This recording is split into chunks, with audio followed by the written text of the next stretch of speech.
আসসালামু আলাইকুম ওরহমতুল্লাহি ওবারাকাতুহ। ঈদের বন্ধ শেষ, কর্মস্থলে ফিরে গেছেন, কিন্তু মাথায় একটা টেনশন। মিরপুরে নূরজাহান বেগমের মরা পচা লাশ 7 দিন ধরে পড়েছিল। সন্তানদের কেউ খবর নেয়নি, না ছেলে না মেয়ে, অথচ পাশের ফ্ল্যাটেই মেয়ে থাকতেন। আসলেই আমাদের দেশে দুটি শিক্ষাধারা আছে। একটা আছে ম্যাটেরিয়াল এডুকেশন বা জাগতিক শিক্ষা। এই জাগতিক শিক্ষা মানুষকে জাগতিক উন্নতির পথ শেখায়। মানুষ অনেক কিছু শিখে অনেক কিছু করতে পারে, কিন্তু সত্যিকার অর্থে মানবিক মূল্যবোধ, মনুষ্যত্ববোধ বিকাশ ঘটায় না। এটাই তার উদাহরণ। পক্ষান্তরে আরেকটি এডুকেশন আছে যাকে বলে রিলিজিয়াস এডুকেশন বা ধর্মীয় শিক্ষা। যদি ধর্মীয় শিক্ষা থাকে তাহলে আর কিছু হোক আর না হোক, কমপক্ষে মনুষ্যত্ববোধ, মানবিক মূল্যবোধটা জাগ্রত হয়। আপনি ইতিমধ্যে খেয়াল করে দেখবেন, ধর্মীয় শিক্ষা শিক্ষিত কোনো আলেম বা কোনো শিক্ষকের মাতা পিতার ক্ষেত্রে এমন কোনো নজির দেখাতে পারবেন না, অথচ আর্থিকভাবে তারা এতটা সচ্ছল নন। কিন্তু যে নূরজাহান বেগমের করুণ কাহিনী গোটা দুনিয়াকে তাক লাগিয়ে দিয়েছে, কিংকর্তব্য বিমূঢ় করে দিয়েছে, গোটা দুনিয়াকে স্তব্ধ করে দিয়েছে, হতবাক করে দিয়েছে। এই নূরজাহান বেগমের 3টি ছেলে, একটি ছেলে বুয়েটের শিক্ষক, আরেকটি ছেলে উপসচিব, আরেক ছেলে কানাডা প্রবাসী, আর যে মেয়ে ইংলিশ মিডিয়াম স্কুলে শিক্ষিকা হিসেবে কাজ করত, সেও তার পাশের ফ্ল্যাটেই থাকতো। কিন্তু এই 4 সন্তান মায়ের খবর নিতে পারল না, অথচ তারা তো অশিক্ষিত নয়, তারা কেউ তো মূর্খ নয়। তাহলে মায়ের এই করুণ পরিণতি গোটা দেশবাসী, গোটা বিশ্ববাসী দেখলো কিভাবে? তার মূল কারণ হচ্ছে, আপনি যতই বলুন না কেন যে জাগতিক শিক্ষা, ম্যাটেরিয়াল এডুকেশন উন্নতির স্বর্ণশিখরে পৌঁছায়, কিন্তু আসল উন্নত যাকে বলে নিজের মানবিক উন্নতি, মনুষ্যত্ববোধের উন্নতি ঘটায় না।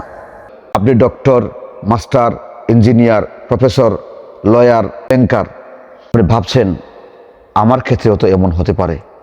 কারণ নূরজাহান বেগমের 4 সন্তানের মধ্য থেকে সকলেই হায়ার এডুকেটেড ছিলেন। তাদের এই উচ্চশিক্ষা মায়ের এই করুণ পরিণতিকে রোধ করতে পারেনি। 7 দিন ধরে মা মরে পচে গলে আছেন, কিন্তু কেউ খবর নিতে পারেনি। কেন এই মানবিক অধঃপতন, মনুষ্যত্ববোধের কেন অধঃপতন? আপনি চিহ্নিত করতে পেরেছেন। এখানে ম্যাটেরিয়াল এডুকেশনের সাথে, বস্তুবাদী শিক্ষার সাথে, জাগতিক শিক্ষার সাথে রিলিজিয়াস এডুকেশনের সমন্বয় ঘটেনি, ধর্মীয় শিক্ষা ও মূল্যবোধের সমন্বয় ঘটেনি। আপনি চাচ্ছেন আমি শুধু জাগতিক শিক্ষায় শিক্ষিত হয়েছি, ধর্মীয় শিক্ষাটা আমার দরকার, কিন্তু জীবনের অনেক বসন্ত পেরিয়ে গিয়েছে, কি করে ধর্মীয় শিক্ষায় শিক্ষিত হই? আপনার জন্য আমাদের এই তাহসিল হাদিস কিতাবটি, এই কিতাবে আপনি যে অবস্থানে আছেন, যেখানে আছেন, সেখান থেকেই ইসলাম বুঝতে শুরু করতে পারবেন। কারণ এখানে সূত্র দেওয়া আছে। কোরআন এবং হাদিস বোঝার সূত্রের নাম হচ্ছে উলুমে হাদিস, এবং এই উলুমে হাদিস সম্পর্কে আমরা কিতাবটি লিখেছি।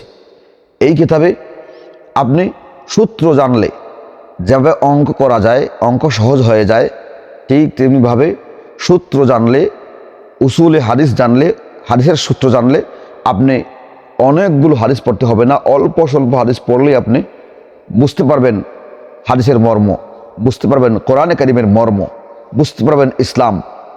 যথাযথভাবে আপনি ইসলাম চর্চা করতে চান, আপনি আপনার জাগতিক শিক্ষার সাথে ইসলাম এবং ধর্মীয় মূল্যবোধের শিক্ষার সমন্বয় ঘটাতে চান, আপনি চান নূরজাহান বেগমের পরিণতি আমার না হোক, তাহলে এটা আপনার জন্য উচিত।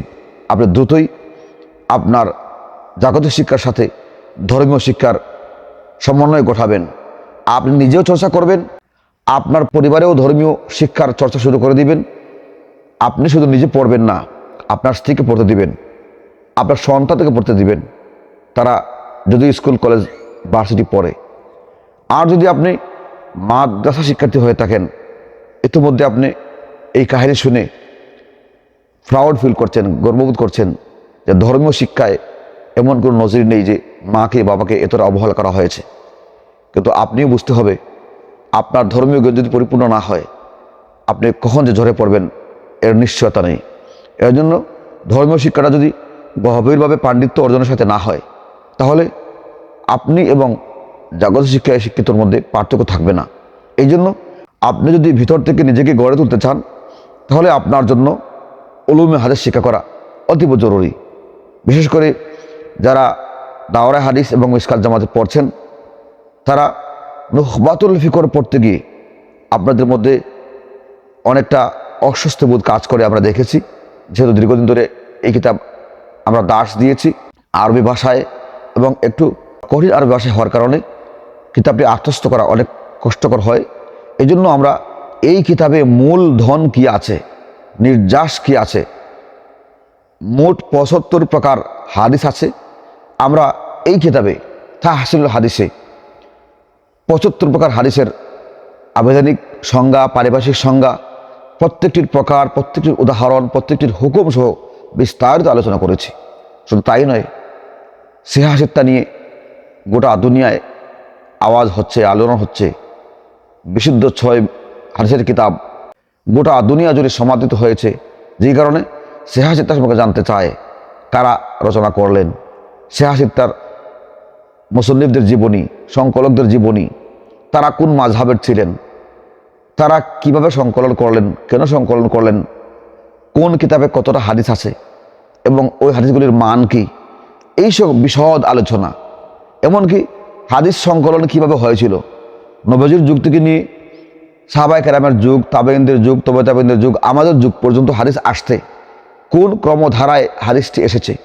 যেহেতু ইতিমধ্যে হাদিস অস্বীকারের বিভ্রান্তি চলে এসেছে, এক দল নিজেকে আহলে কোরআন মনে করে, নিজেকে আহলে তাওহীদ মনে করে, অপরদিকে হাদিসকে অস্বীকার করে, বলে 1000 বছরের পরে হাদিস সংরক্ষিত হয়নি, শুধু কোরআন সংরক্ষিত। আপনি জানতে পারবেন এই কিতাবে হাদিস অস্বীকারের বিভ্রান্তি নামক প্রবন্ধে আমরা এই হাদিস অস্বীকারীদের পক্ষ থেকে কতগুলো অভিযোগ আছে সবগুলো আমরা চিহ্নিত করেছি। আমরা গুনে দেখেছি, মুঠা দাগে তাদের 6টি অভিযোগ আছে। তাদের মোট 6টি অভিযোগের আমরা দাঁত ভাঙা জবাব দিয়েছি, সাথে সাথে আমাদের আকলি ও নকলি দলিল দিয়ে তাদেরকে বোঝাবার চেষ্টা করেছি। ইতিমধ্যে কেউ যদি আহলে কোরআনের অন্তর্ভুক্ত হয়ে থাকে, হাদিস অস্বীকারীদের অন্তর্ভুক্ত হয়ে থাকে, তার ব্রেন ওয়াশ করার জন্য, মগজ ধোলাইয়ের জন্য আমাদের এই কিতাবটি এনাফ হবে ইনশাআল্লাহ। যারা মাযহাব মানতে চায় না, বিভিন্ন অভিযোগ অনুযোগ করেন, তাদের জন্য আমরা 300 পৃষ্ঠা থেকে নিয়ে 408 পৃষ্ঠা পর্যন্ত 108 পৃষ্ঠা জুড়ে তাদের সকল অভিযোগ, অনুযোগ, আপত্তির জবাব দিয়েছি। কোরআন এবং হাদিসের আলোকে আমরা মাযহাবের প্রয়োজনীয়তা সুস্পষ্টভাবে বোঝাবার চেষ্টা করেছি। যারা বলে নবীজির মাযহাব কি ছিল, সাহাবায়ে কেরামের মাযহাব কি ছিল, সাহাবায়ে কেরাম কি মাযহাব মানতেন, নবীজি কি মাযহাব মানতেন, এইরকম বিভিন্ন ধোঁকাবাজি প্রশ্ন করেন, এই সকল প্রশ্নের জবাব দিয়েছি। এমনকি যারা মাযহাব মানতে চায় না, মাযহাবের বিরুদ্ধে বিশুদ্ধার করে, তাদের জড় কোথায়, কাদিয়ানির বিয়ে পড়িয়েছিলেন কেমন আলেম, মাযহাব মান্যওয়ালা আলেম নাকি মাযহাব অস্বীকারী আলেম, আমরা এই কিতাবে তার সবিস্তারে উল্লেখ করেছি।